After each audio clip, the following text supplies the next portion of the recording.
Jizya is one of the most misunderstood topics in Islamic law. Many critics claim it's an oppressive tax on non-Muslims, but a closer look at its meaning, purpose, and historical application tells a different story. In reality, jizya was a social contract, a payment in exchange for protection, exemption from military service, and full civic rights within an Islamic state. The term jizya comes from the Arabic root jaza, meaning compensation or reward. It appears in the Qur'an, Surah At-Tawbah 929, "Fight those who do not believe in Allah until they pay the jizya willingly while being humbled." This verse refers to a state-level agreement, not personal humiliation. The jizya was a symbol of citizenship under protection, a formal acknowledgement that non-Muslims living in an Islamic state would enjoy security, justice, and exemption from military duties in exchange for a small annual payment.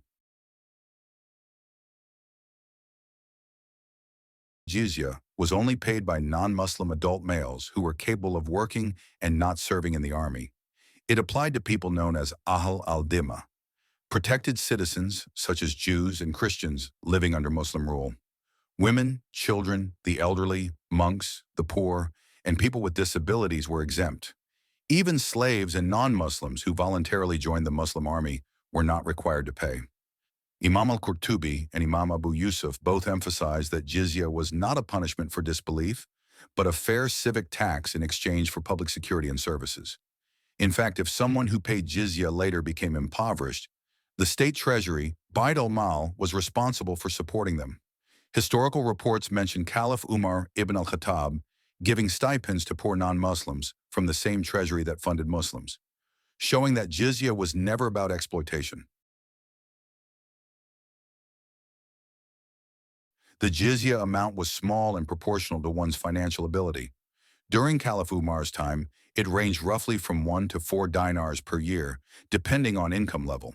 But again, it was different through different empire. For example, at Abbasid Caliphate period, wealthy had to pay 48 dirhams, middle income, 24 dirhams, poor workers, 12 dirhams per year. It was collected annually, and many classical jurists emphasized it should be done with dignity and fairness, never through coercion or humiliation. How jizya differs from zakat. Zakat is a religious obligation for Muslims only. It purifies one's wealth and is a pillar of Islam. It's paid from specific types of assets, like savings, trade goods, and agriculture, and usually amounts to 2.5% of one's annual wealth. Non-Muslims do not pay zakat because it's an act of worship. Instead, they contribute to the state through jizya, which functions as their civic equivalent.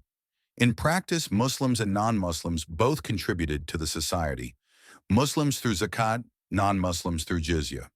Both taxes ensured social welfare, defense, and stability, and neither group was overburdened. The jizya system guaranteed protection of life and property. Non-Muslims under Muslim rule could not be harmed or attacked. Freedom of religion. They were free to worship, maintain churches and synagogues, and manage their internal affairs. Exemption from military service. Muslims fought to defend the state. Non-Muslims contributed financially instead. Equal access to justice. Islamic courts ensured fairness for everyone, regardless of religion. Even in times of conflict, if Muslim armies could not protect non-Muslim citizens, the jizya was returned. One famous example is when Abu Ubayda returned the collected jizya to Christian residents of Syria, saying, "We cannot protect you now, so your money must be returned." The Christians reportedly replied, "May God bring you back victorious. We prefer your justice to the tyranny we knew before." In conclusion, jizya was not a penalty. It was a mutual protection contract. It ensured peace, safety, and equality of rights in a multi-religious society. Those who could afford it paid a small amount instead of serving in the army. Those who couldn't were exempt and even supported by the Muslim treasury.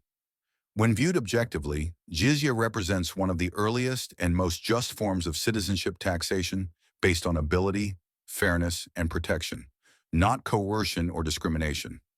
I hope it's clear for those that had doubts or were not educated in this manner. For more, please subscribe, like, comment, and I will see you all on the next one.